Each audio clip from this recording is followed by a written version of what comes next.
In the midst of it all, our main character, Stacy Holt, finds herself asking an intriguing question about her own nature. Tears stream down her face as she sits in her car, stuck in the middle of traffic. She wonders aloud how she, someone who has faced so much, hasn't fundamentally changed. In the midst of this emotional moment, Stacy's mind takes her back to the days of her childhood when she was a young girl alongside her mother. When sadness overwhelmed her, her mother would play Carly Simon's tunes, a soothing balm for their souls. The monologue delves deeper, revealing the painful memory of Stacy's father leaving them. Left alone with her mother's guidance, Stacy learned a crucial life lesson: the importance of being prepared for the opportunities that come with luck. In the midst of her recollections, Stacy's aspirations come into focus. She dreams of becoming a broadcaster, drawing inspiration from her idol, Diane Sawyer. To Stacy, Diane Sawyer isn't just a role model, she's the embodiment of perfection, the pinnacle of what Stacy hopes to achieve in her career. As she steps into college life, Stacy encounters potential partners and romantic interests. But her mother's advice echoes in her mind, urging her to stand firm in her chosen path. In a spontaneous and private moment, Stacy finds herself in the dormitory bathroom, singing Carly Simon's songs in the middle of the night, her voice echoing her emotions. In sharing these fragments of Stacy Holt's journey, we glimpse a story of resilience, dreams, and vulnerability. The past mingles with the present, painting a picture of a young woman trying to make sense of her own life. On their graduation day, Stacy makes the difficult decision to end her relationship with Bean.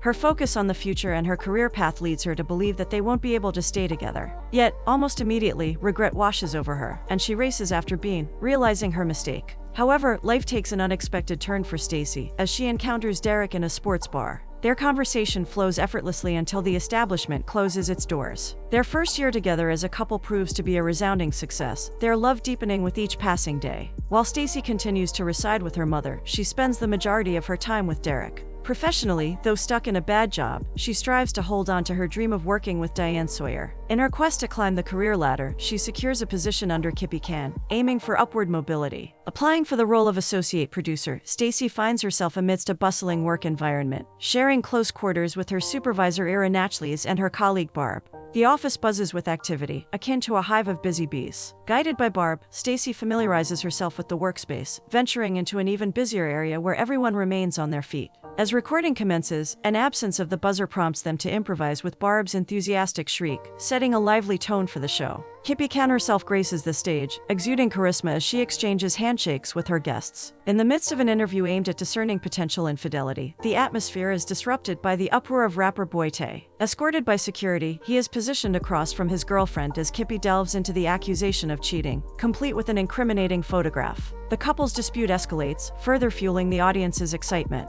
Suddenly, an unexpected, unscripted guest arrives, unsettling the scene. In an unfortunate mishap, Stacy activates an alarm, causing the doorbell to chime. Subsequently, in a meeting room, Stacy is introduced to the team's new branding strategy, characterized by the utilization of hard Ks. Kippy herself enters the room, driven by the desire to uncover the identity of the saboteur. Despite Ira's encouragement to expose the culprit, Kippy remains ignorant of their identity, prompting her to challenge the elusive individual to reveal themselves. A brainstorming session unfolds as the team collaborates to enhance the show's image and devise fresh ideas for segments. Ira introduces the Black Book, a BlackBerry-like device designed to track the whereabouts of their subjects. Amidst the creative energy, Stacy raises her hand to introduce what she considers a rather dull concept. Ira playfully teases Stacy for her accidental bell ring. Barb steps in to educate Stacy on the dynamics of the show, emphasizing that the more provocative and scandalous the ideas, the better. She reveals that those selected for pitches accrue more credits, leading to promotions and increased opportunities. Stacy's ears perk up, realizing that this could be her path to promotion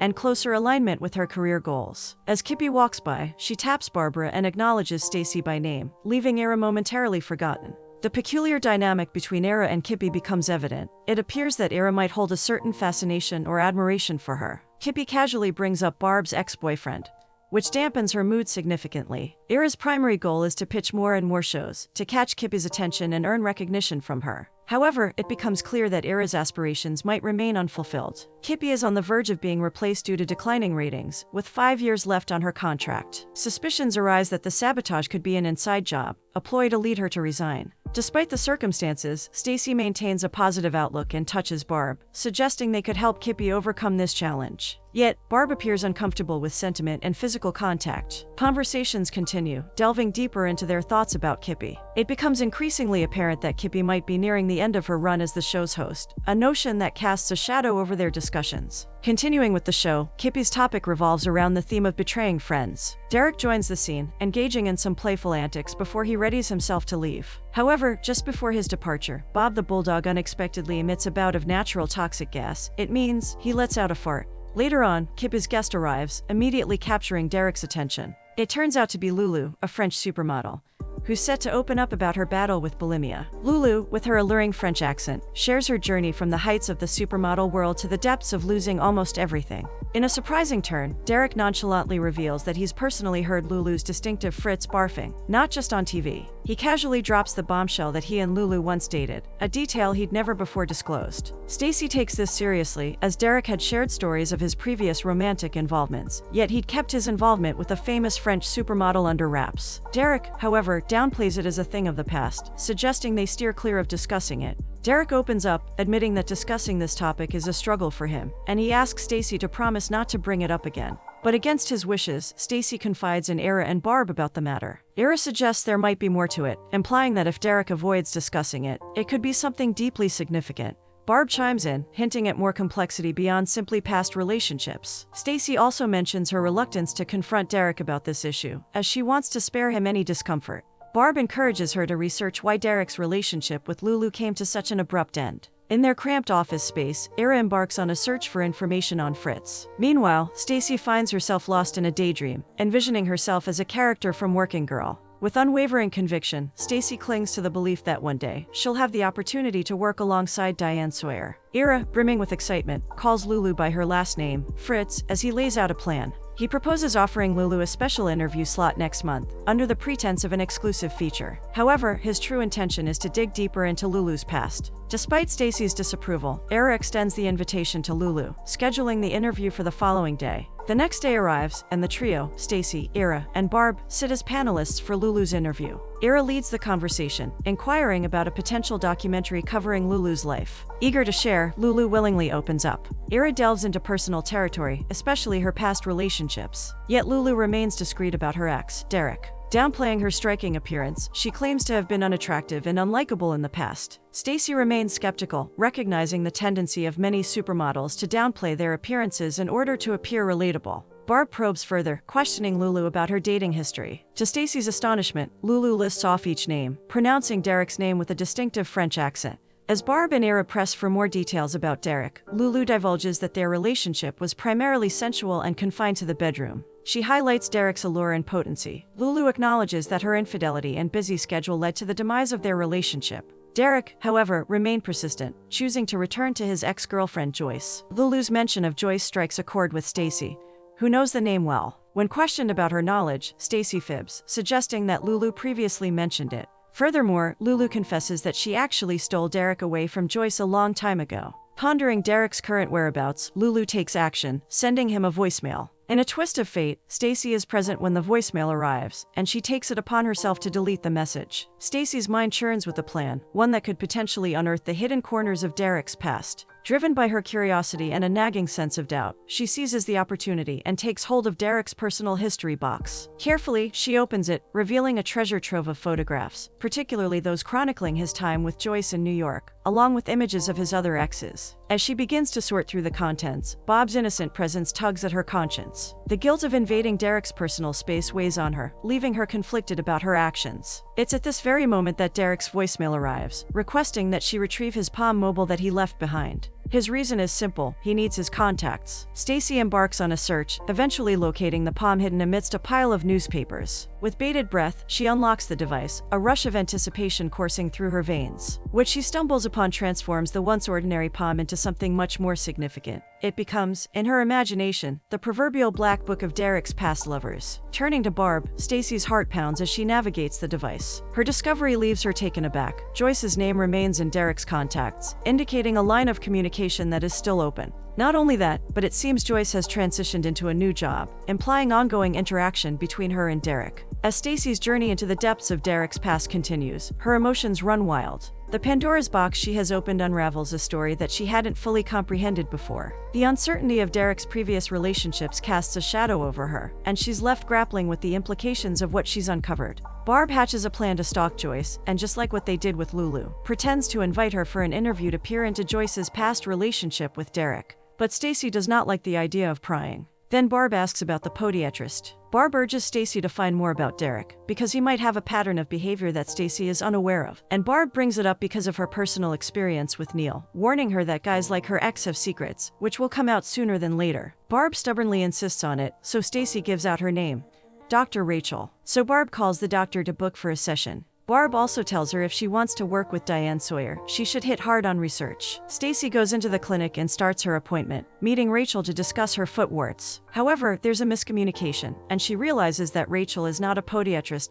but a gynecologist. Uncomfortably, Stacy finds herself on the examination table, being looked at by her boyfriend's ex. She tries to avoid eye contact, but when she does, she sees a photo of Rachel with Bob the dog. This awkward situation prompts Stacy to take a different approach. Suddenly, Stacy decides to embrace her role as a determined journalist. She introduces herself as part of the Kippy show and invites Rachel to appear on television. Rachel proudly gives Stacy vitamins from her own company, complete with her photo on the bottle. Stacy transforms into a full-fledged broadcaster and dives deep into the conversation. Starting with the photo of Bob in Rachel's clinic, Stacy probes for more information. Rachel admits that the dog used to belong to her ex, but that she took care of him. Interestingly, Rachel has also authored a book, showing a more modest side. She reveals that Derek has custody of the dog now, but she still has visitation rights. This revelation is emphasized by a recent photo that Stacy wasn't aware of. Throughout this unexpected encounter, Stacy's original concern about foot warts takes a backseat. The conversation not only leads to some surprising revelations, but also forces Stacy to confront her own feelings and insecurities. Back on Kippy's show, the host is in the middle of interviewing a senior citizen who worked as a hooker. Just as the interview unfolds, a surprising interruption takes place. The hooker's daughter enters the scene, creating a moment of unexpected chaos. Stacy returns to the setting and candidly reveals her recent encounter with her boyfriend's ex, Rachel. She describes the experience with a sense of mortification, sharing the details with Barb.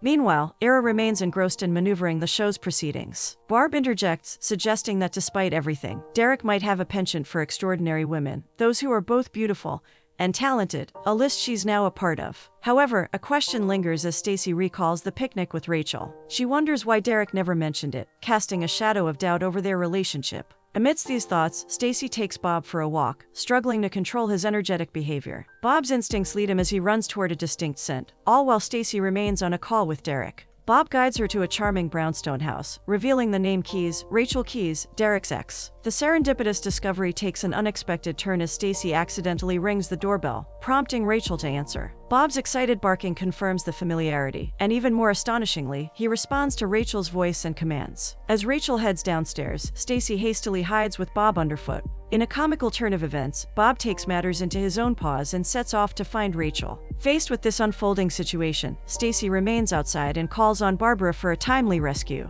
The encounter becomes a blend of hilarity and awkwardness as Stacy navigates this unexpected rendezvous with Derek's ex. Barbara takes charge and rings the doorbell at the Keys residence, using Stacy's name to retrieve Bob from Rachel. After a brief exchange, Barbara emerges with Bob in tow, successfully defusing the situation. Upon returning, Barb stumbles upon a significant discovery, a series of photos of Joyce within Derek's Palm device. It's not just one photo, but a multitude, capturing moments shared between Joyce, Derek, and even Stacy. This revelation raises a significant red flag, hinting at a potentially concerning situation. To compound matters, it becomes even more alarming when Barb unearths that Derek has introduced Joyce to his parents on numerous occasions. The closeness depicted in the photos becomes a clear and unsettling reality. The Palm's battery dies, a stroke of luck preventing an inadvertent reveal. Barbara syncs the Palm's memory to the computer, securing its contents. As Stacy emerges, the slideshow showcasing photos of Joyce and Derek is in full swing. Caught in a whirlwind of confusion, Stacy's head spins as she grapples with this newfound understanding of Derek.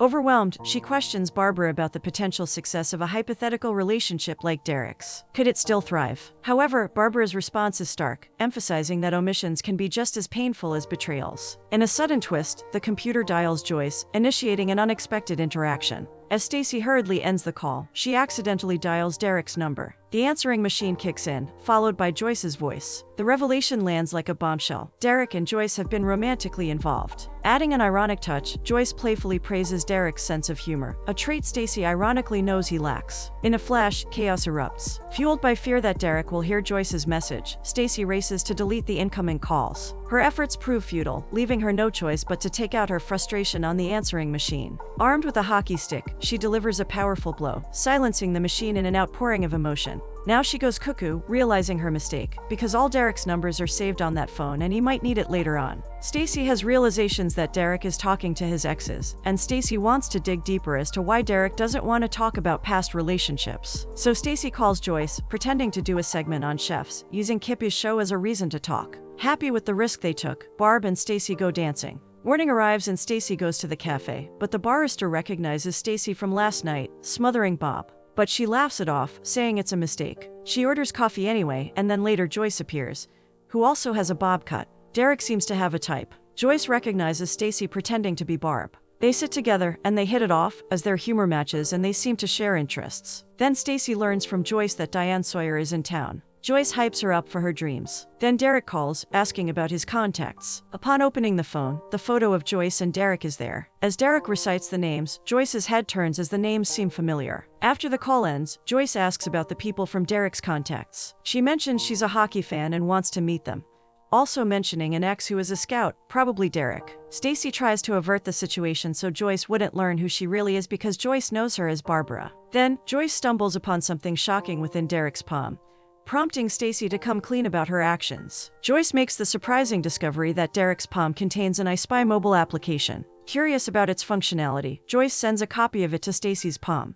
Although Stacy misses receiving it, Joyce's revelation becomes a valuable source of information for Stacy. Seizing the opportunity, Joyce extends an invitation to Stacy for the following week. Stacy finds Joyce alluring, warm, and remarkably friendly during their interaction. Meanwhile, back at Kippy's show, chaos unfolds on screen. Kippy finds herself in an embarrassing situation as a midget inadvertently pushes her, causing her to stumble. Frustrated, Kippy calls for the cameras to be cut. Venting her anger, she storms into the production room, expressing her weariness with the repetitive skits. After a moment, she recollects Ira's name, and her dissatisfaction becomes evident.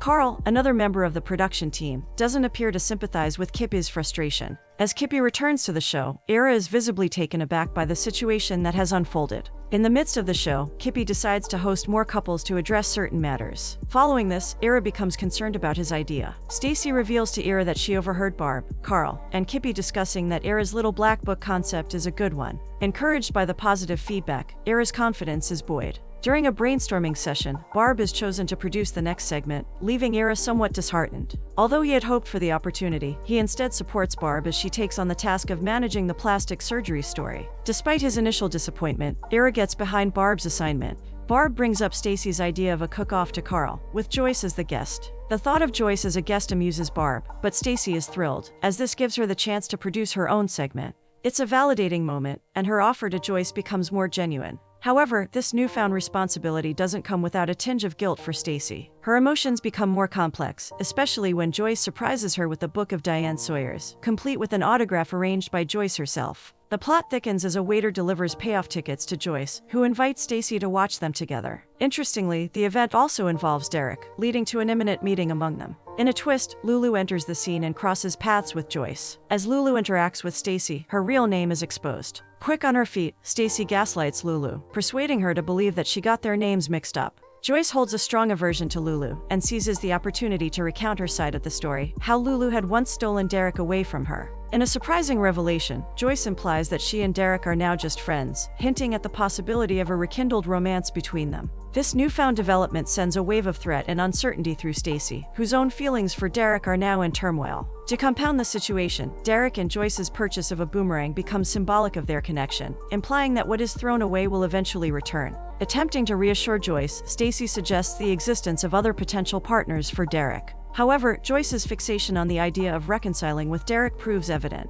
Feeling her grip on Derek's heart slipping, Stacy seeks solace in her singing, a form of comfort that allows her to momentarily escape the mounting tensions. As fate would have it, Derek returns home just as Stacy fills the air with her beautiful voice. The sight of the smashed phone catches his attention, prompting Stacy to fabricate a story to divert Derek's suspicions. Amid the conversation, Stacy spots the very boomerang Joyce mentioned, a visible reminder of the connection between Derek and Joyce. Complications arise when Derek fails to show up for the playoffs, a timely absence that prevents him from stumbling upon Stacy's tangled web of antics. In a sobering moment, Barb plays a recording of Lulu's interview, serving as a stark reminder that Joyce may not truly be Stacy's friend, especially considering Stacy's guilt-ridden involvement and growing closeness to Joyce. Stacy meets Joyce at the hockey playoffs, the tension palpable in the air. Later, Derek's call to Joyce stirs a pang of jealousy in Stacy, confirming Barbara's suspicions. Stacy realizes that Joyce isn't a true friend but a rival, someone she can't compete with, especially since Joyce doesn't know about Derek's current relationship.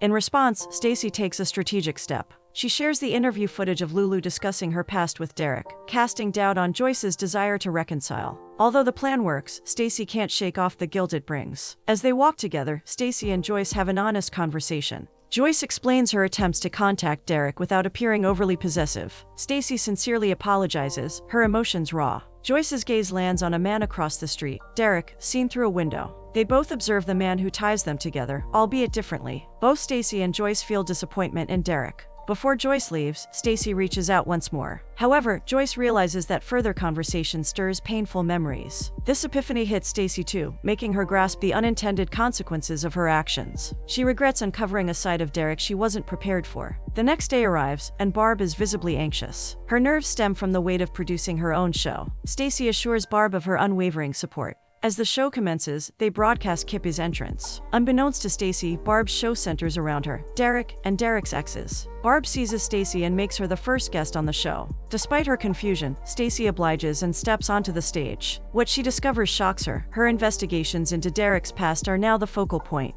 Barb masterminded the episode, inviting Lulu, Rachel, Joyce, and Derek to join. Each of them is bewildered and hurt by the revelations, particularly Joyce and Derek. With emotions running high, Stacy extends her apologies to the women and to Derek. Tearfully, she ends her relationship with him, acknowledging that she isn't the right fit. She encourages Derek to mend things with Joyce, before resigning from her position on television. In the aftermath, Stacy confronts Barb backstage. Barb attempts to justify her actions, and celebrates the episode's apparent success. However, Stacy firmly rebukes her in front of the audience's approving applause before walking away. In her pursuit of a job with Diane Sawyer, Stacy engages in an introspective interview, recounting her transformative experiences. Eventually, she secures the job. Exiting the interview, Stacy is thrilled to encounter her idol, Carly Simon, a moment that fills her with joy.